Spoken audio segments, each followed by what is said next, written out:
అదే RTV app వార్తల్ని క్షణాల్లో చదివే అవకాశం ఉంటుంది. ఒక న్యూస్ పేపర్, ఒక టెలివిజన్ ఛానల్ మీ చేతుల్లో ఎప్పుడూ ఉంటాయి.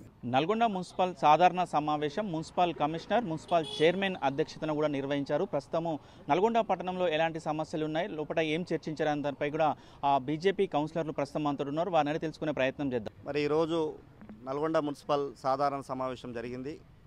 మరి ఈరోజు సమావేశంలో ముఖ్యంగా మరి భారత మాజీ ప్రధాని ఆర్థికవేత్త పద్మవిభూషణ్ మన్మోహన్ సింగ్ గారు చనిపోవడం, మరి వారికి సంతాపం మరి వ్యక్తం చేయడం జరిగింది భారతీయ జనతా పార్టీ పక్షాన. అదేవిధంగా మున్సిపల్ కౌన్సిల్లో వారి గురించి సంతాపం తెలియజేసిన తర్వాత, అదేవిధంగా మున్సిపాలిటీలో వైస్ చైర్మన్గా మహమూద్ అని తను కూడా చనిపోయిండు. ఆ వైస్ చైర్మన్కి కూడా సంతాపం తెలియజేయడం జరిగింది.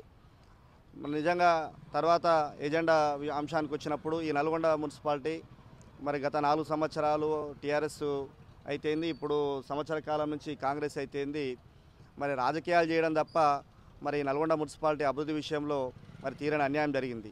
ముఖ్యంగా 2012లో విలీనమైనటువంటి గ్రామాలు విలీన గ్రామాలుగానే, అదే గ్రామ పంచాయతీలుగానే ఉన్నాయి తప్ప నల్గొండ మున్సిపాలిటీలో అభివృద్ధి చెందిన విధంగా ఎక్కడ కూడా కనిపించని పరిస్థితి.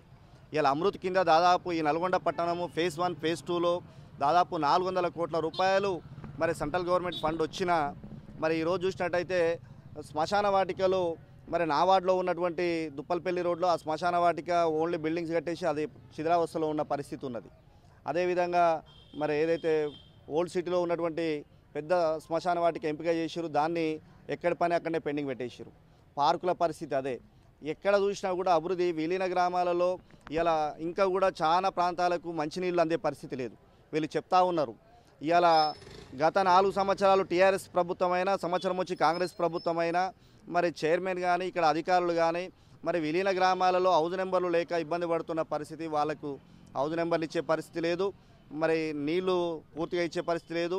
మరి వర్షాలు వస్తే ముఖ్యంగా డ్రైనేజీ సమస్య తీవ్రంగా ఉన్నది. రోడ్ల పరిస్థితి అధ్వానమైన పరిస్థితి.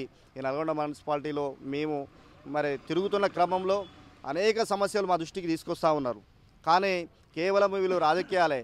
ఇక్కడ ఒక R&B మినిస్టర్గా ఉండి విలీన గ్రామాల కేశరాజు పెళ్లికి పోవడానికి ఎన్ని ఇబ్బందులు అవుతున్నాయంటే, మళ్ళీ అది పానగల్లు చెరువు నుంచి వచ్చే వరద మొత్తం కూడా దాటాలంటే ప్రజలు తీవ్ర ఇబ్బంది. మరి ఇప్పటి వరకు ఒక R&B మినిస్టర్గా ఉండి ఒక కేశరాజు పెళ్లి అయితేంది. అదేవిధంగా గంధవారిగూడెం రోడ్డు పరిస్థితి అదే పరిస్థితి ఉన్నది. అదేవిధంగా మామిళ్ళగూడెం రోడ్డు పరిస్థితి అదే ఉంది. విలీన గ్రామాలని పట్టించుకునే పరిస్థితి లేదు. ఇలా ఏదైతే చర్లపల్లి, ఇట్లా ప్రతి గ్రామాన్ని చర్లపల్లి కానీ, కేశరాజుపల్లి కానీ, శేషమ్మగూడెం కానీ, గంధవారిగూడెం కానీ, మామిళ్ళగూడెం కానీ, ఈ విధంగా విలీన గ్రామాల పరిస్థితి అంతే ఉన్నది. అవుట్స్కట్స్ వార్డుల పరిస్థితి కూడా అంతే ఉన్నది. ఇలా 5వ వార్డు కానీ, అదేవిధంగా ఇటు వెళ్తే 12వ వార్డు కానీ, 11వ వార్డు కానీ, ఇవన్నీ కూడా పరిస్థితి 10వ వార్డు మరి ఎక్కడ కూడా చేసే పరిస్థితి లేదు. ఇవాళ స్టేట్ గవర్నమెంట్ ₹1 కూడా ఈ మున్సిపాలిటీకి ఇచ్చిన పరిస్థితి లేదు.